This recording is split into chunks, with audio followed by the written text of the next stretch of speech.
So today I wanted to show you how you can efficiently make garter stitch on a bond knitting machine with the use of a garter bar. Now this garter bar is an old type of garter bar, an original style. This one was actually for a Knitmaster SK120.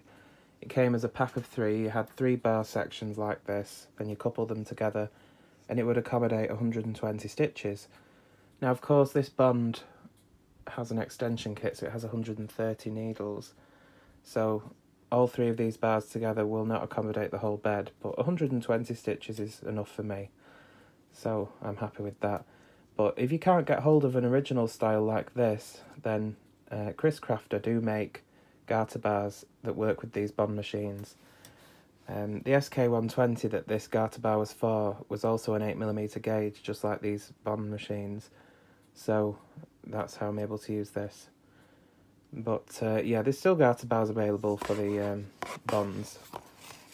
So in order to begin the garter stitch, what we need to do, we need to bring the needles with the green card out to holding position and put the card behind them to stabilise them. Push the knitting back against the needle bed and take the carriage across to the opposite side, making sure the yarn doesn't get caught on the fabric guide there. So we've just done a free pass to the right or to the left, depending on which side you started on. We drop this yarn from here, pulling a bit of slack through. We get the garter bar with the groove side facing up. You can see there's a flat side as well. We want the groove side up. And we place the teeth of the garter bar into these open needle hooks like that. So you see every tooth of the garter bar now has a needle. I'll have to change hands for this, I think. Now, obviously normally you'd be using 2 hands and you'd be holding this garter bar parallel to the floor, and you come behind the knitting and pull it onto this garter bar like this, but I might have to let go so I can reach behind and get them all. And you pull them onto the garter bar as far as they will go. As you can see, they're all lined up at the base of the garter bar there. We push the bar forward to open all the latches and we lift it off the needle hooks. We flip the bar around like this. And now we line up those grooves of the garter bar with the needles, making sure the carriage doesn't get in the way. You see we line those grooves up with the needles.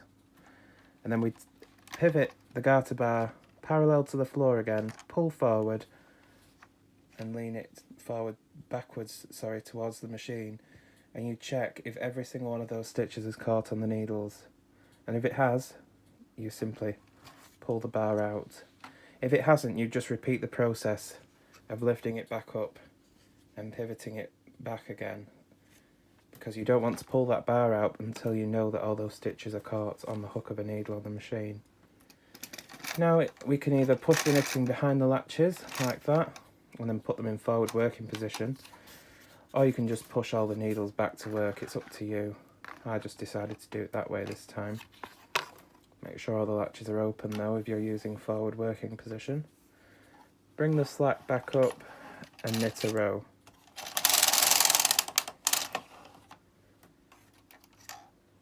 And that is your first line of garter stitch. And to continue making the garter stitch, we just repeat. We do this every row. We bring the needles out with the green card, push the knitting back, take the carriage across, drop the yarn, place the garter bar into the open needle hooks, like so, holding it parallel to the floor, pull the knitting onto the garter bar. Again, because I'm using one hand, I'll have to do it this way. Make sure they're as far onto the bar as they go. Push the bar forward to open the latches and lift it off the needle hooks.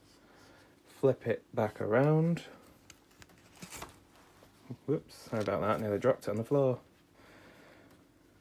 Line up the grooves, making sure all the stitches stay back. Line up the grooves where those stitches line up with the needles, like that.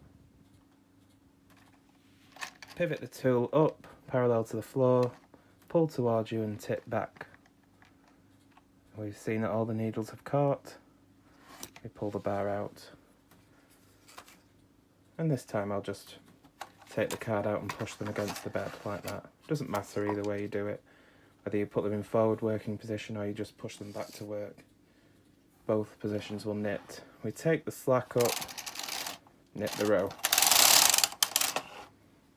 And basically that's all you do. You just repeat that every single row and that will form garter stitch. Of course this is chenille so you can't really see it that well, but as you can see we have a fabric here that doesn't curl.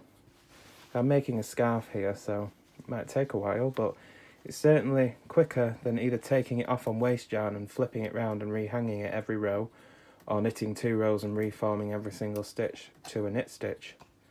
So it's a bit more efficient.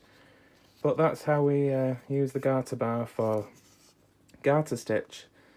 Of course this technique will apply to any machine. It's the same technique no matter what machine you use. This just happens to be the Bond. But the garter bar doesn't just make garter stitch. You can use it to make multiple decreases in a row if you like. You could even use it as a stitch holder if you wanted to. There's many uses for the garter bar, but yeah, it's a very handy tool, so if you can pick one up then I'd definitely go for one. And I'm pretty amazed that I managed to do that with one hand. But anyway, thanks very much for watching and I hope this helps.